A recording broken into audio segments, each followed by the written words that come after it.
Hier, on évoquait la pause de la contre-attaque ukrainienne sur le front. Pause évidemment contrainte et forcée, mais vous allez peut-être en parler également avec cette idée que l'Ukraine, pour l'instant, n'avait pas réussi à trouver la brèche par laquelle elle allait pouvoir s'engouffrer pour forcer les lignes de défense russes.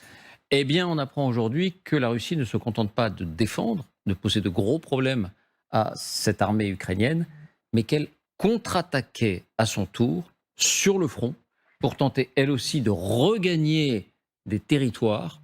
Alors, faut-il s'en inquiéter tout simplement? Et cette armée russe est-elle décidément plus robuste et plus résiliente que ce qu'on imaginait? D'abord, où se déroulent ces contre-attaques sur le front précisément? Eh bien, c'est simple, David. Les Russes attaquent sur les endroits du front où l'armée ukrainienne a le moins de troupes en première ligne, c'est-à-dire là où elle n'a pas lancé d'opération.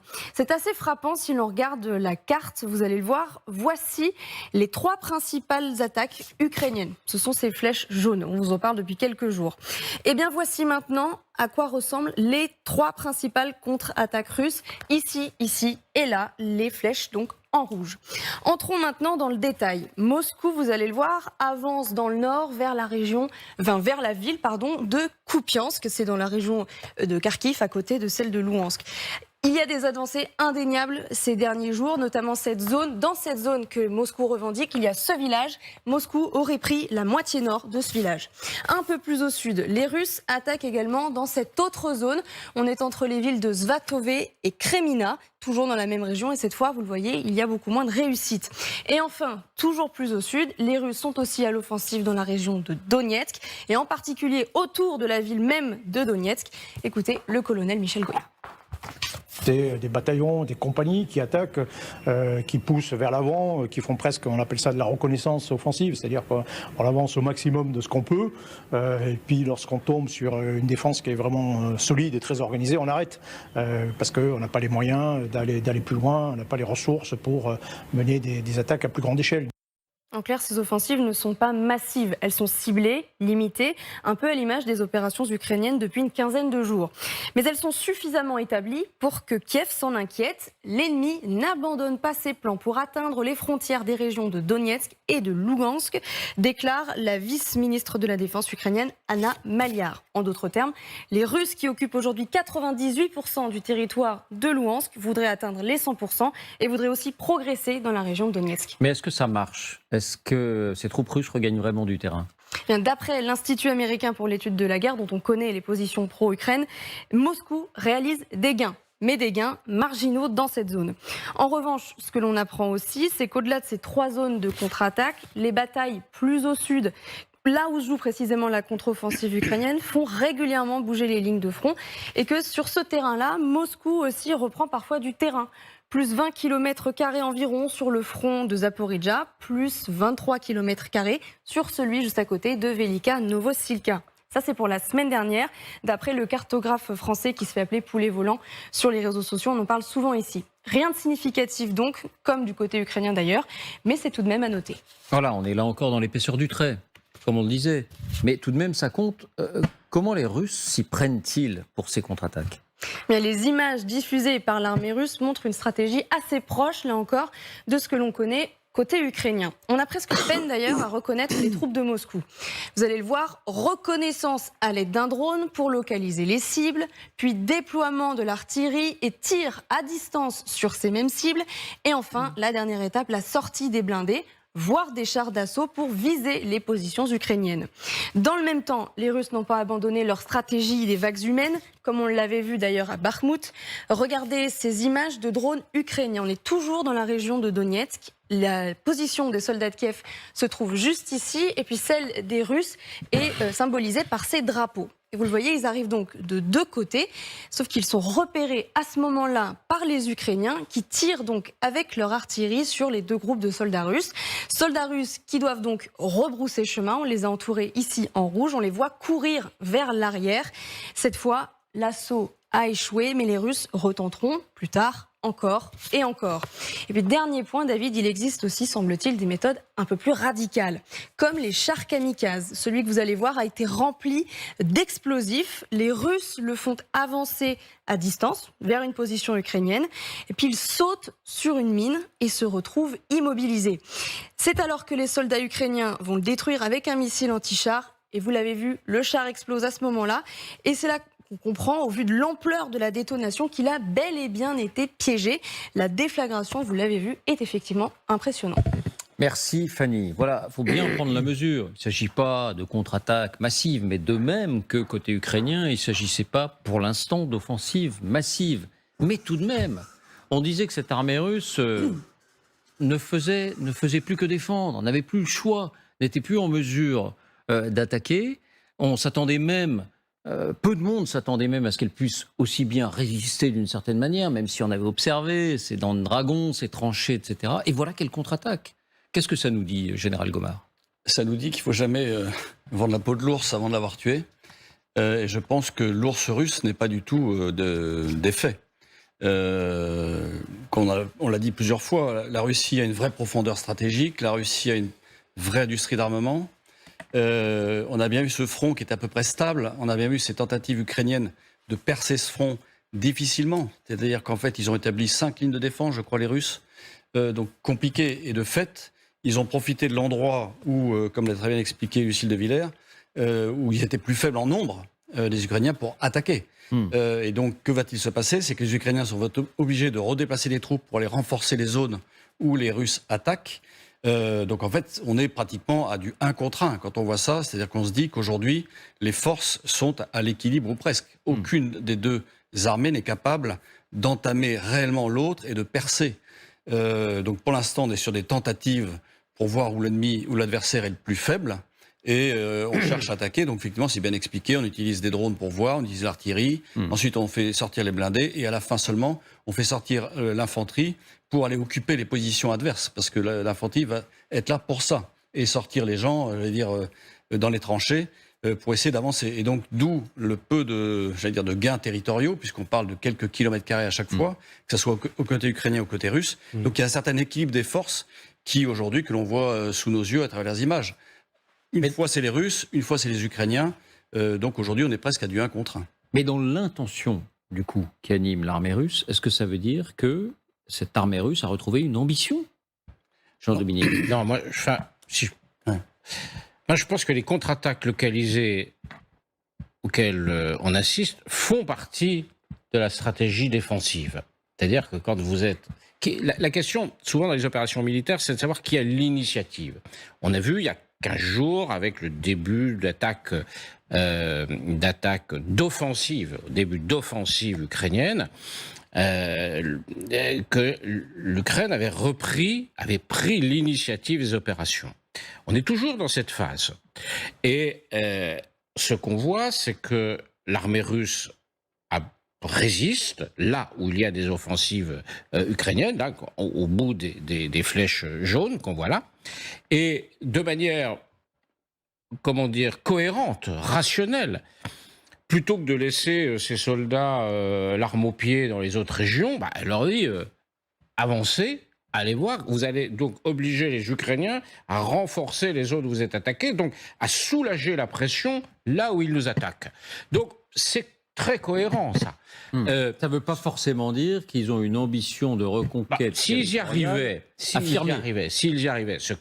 que je continue à penser, c'est qu'aujourd'hui, l'armée russe n'a pas les moyens de faire ce qu'elle n'a pas réussi à faire entre le mois de janvier et le mois de mai, c'est-à-dire à percer le front ukrainien de manière significative, puis à y engouffrer ses propres forces pour avoir un effet militaire important. Ça, je pense que l'armée russe n'en est pas capable.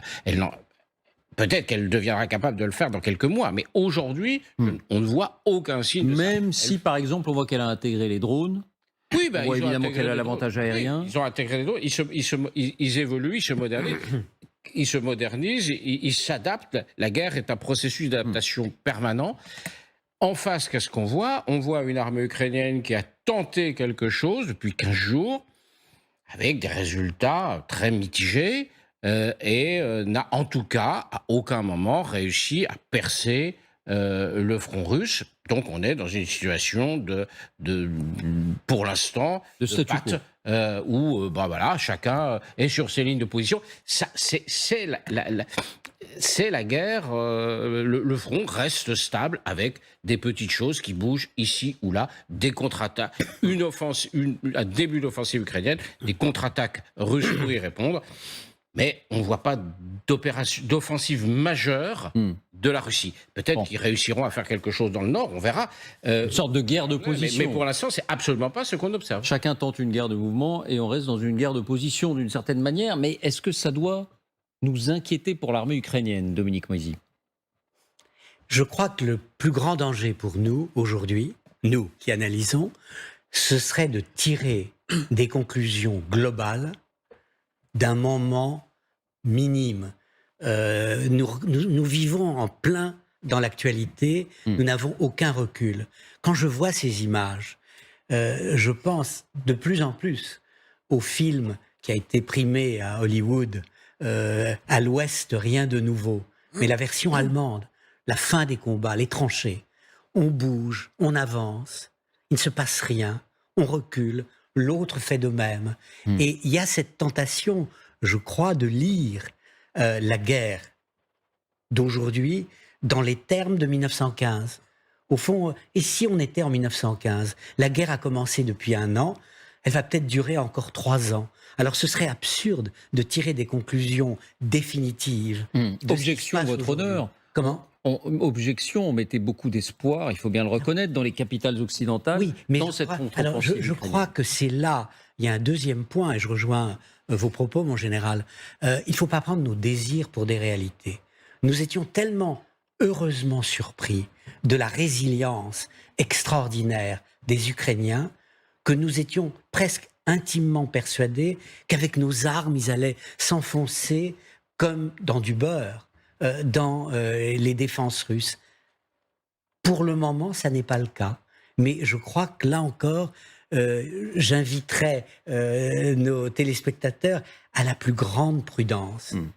Attendons pour voir. C'est ça. Le temps militaire n'est pas le temps médiatique, on ne cessera de le répéter, Isabelle. Oui, non, on est au début de Voilà. l'offensive. Toutes les forces ukrainiennes n'ont pas été mises dans la bataille. On ne peut exclure que ce soit une période encore de test, de titillement des forces russes pour savoir où éventuellement on irait percer ou non. Une fois qu'on a dit ça, il y a 2 autres choses qui sont vraies. C'est-à-dire que les désirs des Occidentaux de cette percée, de cette rentrée dans du beurre, ça ne peut pas marcher parce qu'on est après au bout de 13 mois de guerre. Donc un blitzkrieg, ça marche au tout début d'une guerre. Mais au bout de 13 mois, les défenses ont été érigées et on ne traverse pas comme ça Pas nécessairement. rapidement. Il y a eu des guerres longues où à un moment donné, il y a des percées À un moment, décisives. le front peut se rompre. Oui, Oui, oui. mais bon, là, ils ne seront pas, en tout cas. Mais c'est pas Il y a le cas. aussi, Mais c'est pas le cas. il y a aussi cette explication. Et puis, vous m'avez coupé le... On vous a coupé dans votre élan.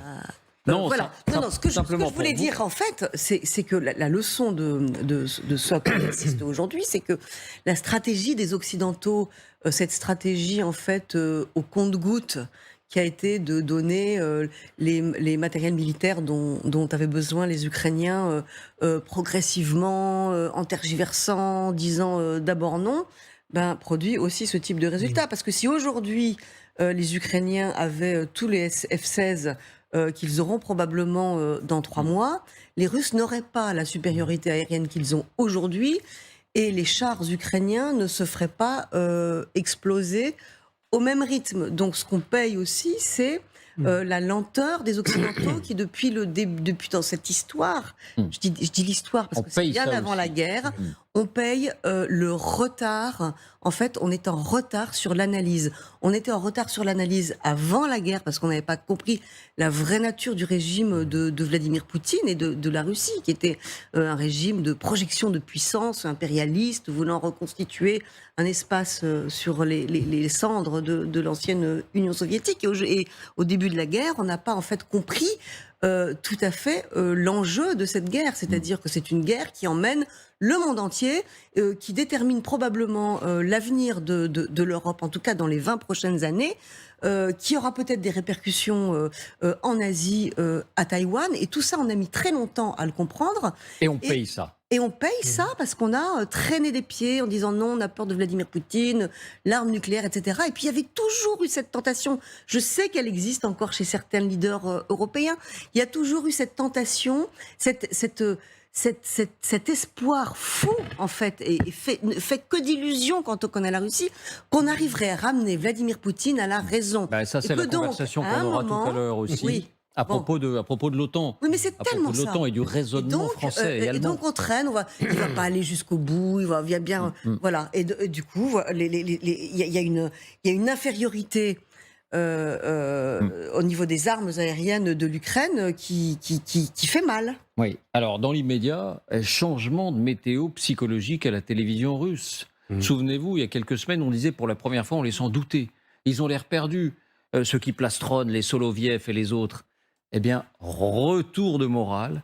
À nouveau, on a le sourire à la télé russe. Écoutez, regardez. Вот понимание, что ребята на фронте, то, что сейчас происходит на фронте, я вам точно говорю, вот почему у западников истерика?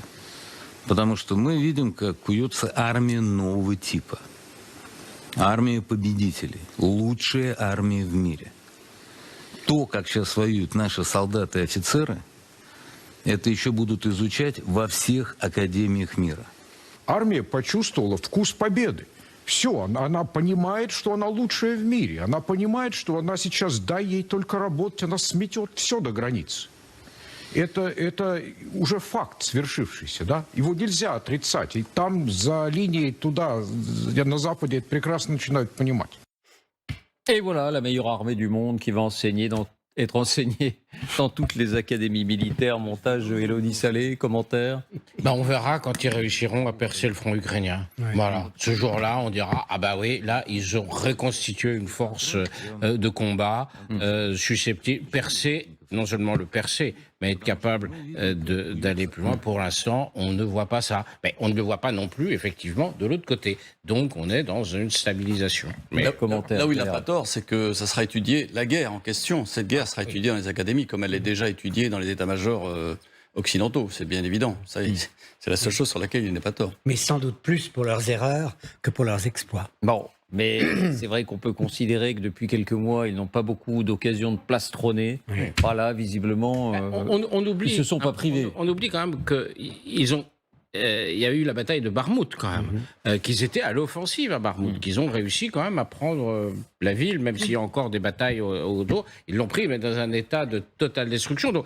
Donc une offensive russe, ça fait pas des mois et des mois. En fait, des offensives russes, il y en a eu pendant tout l'hiver. Depuis le mois de janvier, ils ont été à l'offensive tout le temps, notamment dans la région de Barmout. Là, ils continuent un peu pour essayer de reprendre l'initiative, parce qu'ils avaient perdu l'initiative depuis quelques semaines. Ils essaient de la reprendre, peut-être y arriveront-ils. Mais aujourd'hui, rien ne dit que les Russes ont repris une initiative. Je ne parle pas d'une initiative locale, tactique, je parle d'une initiative sur l'ensemble des opérations. Pour l'instant, ils ne l'ont pas. Mais on verra, peut-être qu'ils l'auront dans quelques jours. Et l'autre image que diffusent ces télés russes, eh bien, c'est celle de ces soldats blessés, mais récompensés parce qu'ils ont dégommé, pardonnez-moi l'expression, un char occidental, en l'occurrence un char Léopard. Cet homme que vous voyez, c'est un officiel, c'est le président d'une fondation très connue, un ancien triple champion d'art martial. Et il vient voir ces soldats dans leur chambre d'hôpital, parce que ce sont eux, notamment, qui ont détruit un des chars Léopard qu'on avait aperçu la semaine dernière et qui incarne à lui seul les difficultés de cette armée ukrainienne lors de ses préparatifs de la contre-offensive. Eh bien, il leur amène un chèque, il leur amène de l'argent. Vous avez détruit un char, vous avez une prime. Vladimir Poutine l'avait annoncé, il le fait. Qu'est-ce que ça nous dit, ça, Isabelle ? Écoutez, ça dit une chose. Enfin, ce qu'il essaye de rappeler à tous ces soldats, c'est que Vladimir Poutine tient toujours ses promesses. D'abord. D'ailleurs, c'est aussi un message dont ils usent énormément vis-à-vis du reste, enfin du Sud global, hein, ce qu'on appelle le Sud global, les Russes opposent toujours en fait les Occidentaux qui ne tiennent pas leurs promesses à Vladimir Poutine et au régime de Moscou qui lui tient absolument ses promesses. Donc évidemment c'est destiné à la télévision Ça vous fait sourire, Dominique. C'est le matérialisme marxiste, si j'ose dire. Est-ce qu'on voit, au lendemain du débarquement en Normandie, Eisenhower arriver avec un chèque pour dire aux soldats, voilà, vous avez été dans la première vague, c'était merveilleux ce que vous avez fait. Je dirais, à contrario, ça semble signifier que le patriotisme ne suffit pas, qu'il faut trouver la carotte de l'argent, la récompense capitaliste. En fait, c'est ironique et quelque part tragique, enfin, qu'il en soit ainsi. Vous ne vous battez pas pour rien. Regardez. Vous vous battez Voilà, pour un chèque. Voilà. Comment est-ce que le militaire regarde ces images? C'est étonnant parce que ça n'existerait pas dans les armées occidentales, mais ça correspond bien effectivement à ce qui se passe avec l'armée russe, dans laquelle, lorsqu'il y a un mort, je crois, enfin, on donnait une voiture, enfin, il fut une période où on donne une voiture, on donne des manteaux en fourrure à l'épouse du soldat qui a été tué. Donc en fait, visiblement, ça correspond, c'est culturel. Ça n'est pas du tout dans les armées occidentales. Oui. Mais si je peux me permettre, à l'inverse, mon général, il semble que les simples soldats n'aient pas de plaque d'identification, contrairement aux officiers. Donc, ils meurent dans l'anonymat le plus complet. On ne sait pas dans les fosses qui est qui, mais s'ils survivent et s'ils ont réalisé, entre guillemets, un exploit, eh ben, ils ont un gros chèque. C'est ça. Est-ce qu'on affiche à la télévision, en tout cas, c'est ça. Engagez-vous et c'est presque la loterie. Vous aurez une chance, vous aurez la chance de toucher éventuellement un gros chèque. C'est à peu près ce que ça veut dire. Oui, c'est un peu ça. Et j'allais dire, c'est pour montrer effectivement à la population russe, j'allais dire, et aux soldats russes, que s'ils ont un exploit, s'ils font un exploit, eh ben, ils seront récompensés par de l'argent. Ça vous choque, vous? Oui, je trouve ça choquant, parce qu'effectivement, comme disait Dominique Moisy, en fait, le soldat français, on joue sur la fibre patriotique. Et quand il défend son pays, j'allais dire, il est là pour ça, il s'est engagé pour ça. Et si jamais c'était un soldat appelé, comme ce fut le cas jusqu'en 1994, c'est la même chose. C'est-à-dire qu'en fait, il est là pour défendre son pays, la terre de ses pères. Là, il défend pour gagner de l'argent. Isabelle. Je crois que c'est pas incompatible, hein. Il y a eu un sondage extrêmement intéressant. Alors, il faut faire attention au sondage en Russie, mais là, en l'occurrence, c'est un sondage qui a été fait auprès en fait, des Russes qui soutiennent la guerre. Donc, il y a moins de problèmes pour s'exprimer. Et la première raison pour laquelle les gens disaient soutenir la guerre, c'était la gloire. Oui, c'est ça. Il y a la gloire, beaucoup. Donc, c'est beaucoup héros voilà. Héros de la Russie. Et la gloire, c'est la gloire du pays. Ouais. Et c'est le souvenir de l'ancienne puissance, c'est la nostalgie en fait de l'ancienne Union soviétique, cette qui était première dans l'espace et dont on avait dit à force de propagande qu'elle était absolument première partout. C'est la meilleure armée du monde telle qu'elle est. Oui. Et l'Ukraine, comment réagit l'Ukraine? Comment réagit Volodymyr Zelensky, qu'on entend moins, c'est vrai, ces derniers jours? Eh bien, il a pris la parole et vous allez l'entendre, c'est vrai que c'est une tonalité plutôt modeste qu'il adopte. Écoutons-le. На частині напрямків наші воїни рухаються вперед. На частині напрямків захищають позиції та протистоять штурмам і посиленим атакам окупантів. У нас немає втрачених позицій, тільки звільнені. У них тільки втрати. І немає таких фортифікацій чи резервів у держави зла, яке зупинить Україну. Montage Baptiste Amossé, il reconnaît ces contre-offensives russes, il reconnaît ces contre-attaques russes. Nous résistons aux attaques russes. Nous ne cédons pas. C'est un moment difficile d'une certaine manière pour l'Ukraine. Ah ben c'est évident que depuis 15 jours, les choses ne se sont pas passées comme à l'exercice, à la grande manœuvre, où on dit on va avancer de 15 km le premier jour. Voilà, ça ne s'est pas passé comme ça. Ils sont tombés sur du dur. Est-ce qu'ils étaient... La question c'est est-ce qu'ils étaient prêts? Est-ce qu'ils y sont allés trop vite, avec l'idée de dire ça y est, c'est le jour J, on y va, on perd? Ça, on ne le sait pas. Ça, on ne le sait pas. Il y a une vraie question là-dessus qui est de savoir si l'état-major ukrainien a joué son va-tout au cours des derniers jours, ou est-ce que c'est une phase des opérations qu'ils estimaient, moi je suis plutôt je partage plutôt ce sentiment, ils estimaient ne pas être prêts, en fait. Et ici, ils sont allés quand même. Mais oui, parce que vous avez une pression politique. Vous avez une pression politique considérable pour y aller. Celle de Zelensky ou celle des Alliés? Celle de Zelensky, parce que celle des Alliés, et sans doute aussi celle d'une grande partie des Ukrainiens, du peuple ukrainien. N'oubliez pas qu'ils ont un parlement, c'est une démocratie. Et même si c'est une démocratie en guerre, il y a une opinion publique, il y a quelque chose. Donc il y avait une pression, une forte pression pour y aller. Mais on est déjà tard, on est en juin. Cette début de cette phase d'offensive, elle a commencé en juin, alors que l'offensive, on la disait, oui, au printemps, peut-être en avril, en mai, finalement. Ils l'ont retardée. Elle s'est déclenchée. Bon, au bout de 15 jours, ils arrêtent. En réalité, ils arrêtent, là. Vous pensez qu'ils arrêtent? En tout cas, on appelle ça une pause. Mais vous savez, quand dans une offensive, on fait une pause, c'est qu'on a du mal à aller beaucoup plus loin. Mais ça ne veut pas dire qu'ils ne vont pas reprendre. L'année dernière, les offensives ont commencé à la fin du mois d'août. D'accord? Ils ont commencé à Kherson à la fin du mois d'août. Ça a duré jusqu'au 11 novembre. Voilà. Entre-temps, il y en a eu deux. Il y a eu celle qui a commencé fin août jusqu'au 11 novembre. Puis il y en a eu, entre-temps, une beaucoup plus victorieuse, en réalité, dans le nord, vers Kharkiv, qui, elle, a eu lieu en septembre, octobre. Plus rapide, quand même quelques 24 jours, quelques semaines quand même. Donc il y a eu deux... Mais on était beaucoup plus tard dans la saison. Donc il peut encore se passer plein de choses cet été. Jusqu'au mois de novembre, ou peut-être encore plus tard, en fonction de la météo, on peut voir des choses se passer. Pardonnez-moi, mais là on est sur un sujet important.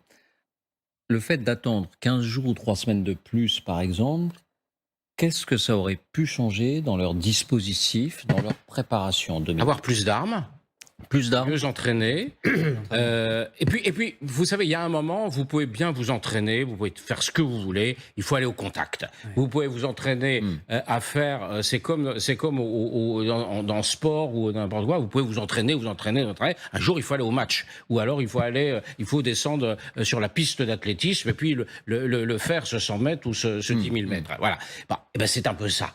Et ils y sont allés, ils ont vu ce qu'ils avaient en face, ils ont eu de mauvaises surprises, notamment parce que les Russes ont été meilleurs qu'attendus sur un certain nombre de choses, par exemple les hélicoptères, par exemple la guerre électronique, et ils ont vu eux-mêmes quelles étaient leurs faiblesses.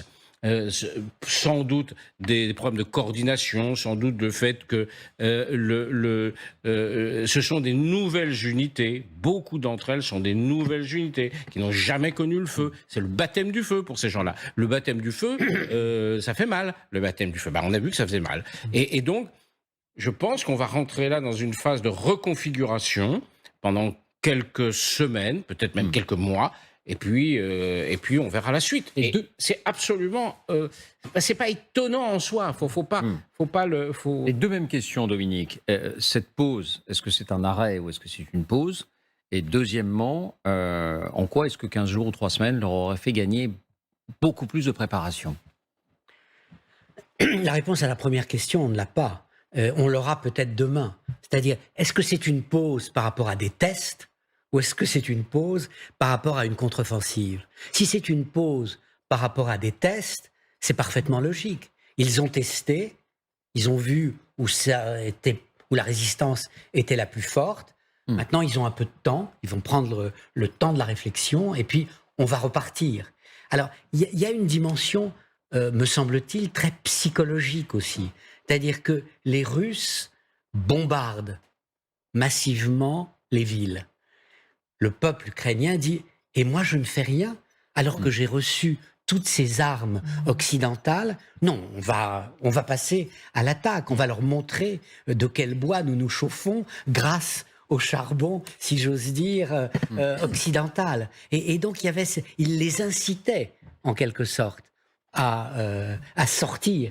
Et en même temps, on a l'impression que ces bombardements massifs visent aussi à faire que les Ukrainiens utilisent leurs armes sol-air contre les drones plutôt que contre les troupes russes. Les bombardements russes sur les villes, voilà. vous voulez dire. Ouais, les bombardements en profondeur. Oui, les bombardements, oui. Oui. Et général, et vous, votre sentiment? Parce qu'on a du mal à mesurer ce qu'on est en train de vivre en réalité.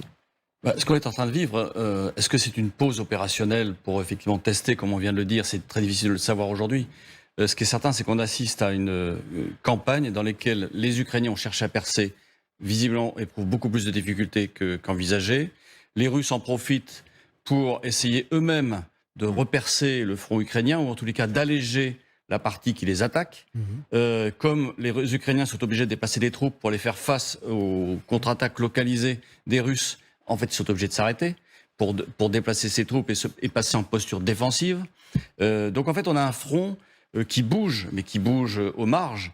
Combien de temps ça durera? En fait, on a parlé tout à l'heure de 1915, ça a duré jusqu'en 1917, au moment où les Américains en effet sont arrivés, pour effectivement, où effectivement on a repris l'offensive. C'est-à-dire que ce qui manque sans aucun doute aux Ukrainiens, c'est une force, des forces de manœuvre, mais forces humaines de manœuvre. C'est-à-dire que les chars, c'est bien, mais encore faut-il des équipages, encore faut-il des fantassins pour occuper le terrain.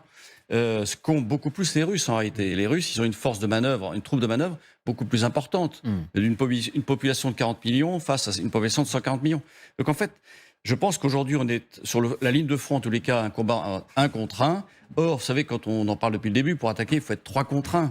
Je pense que les Ukrainiens n'étaient sans doute pas suffisamment nombreux, en effet, pour percer. Alors, ils ont dû utiliser des zones du front dans lesquelles ils pensaient que les Russes étaient moins nombreux ou moins en posture défensive. Et ils iront sans aucun doute, au cours de l'été, je pense, tester ailleurs des endroits où ils estiment que les Russes sont moins nombreux. Il faut rappeler qu'ils ont engagé une très petite partie de leurs troupes dédiées à cette contre-offensive pour l'instant. Ils ménagent leurs arrières, comme on dit. Vous vouliez rajouter quelque chose? Sur un plan d'analogie historique, ce qui est très intéressant, c'est le facteur américain.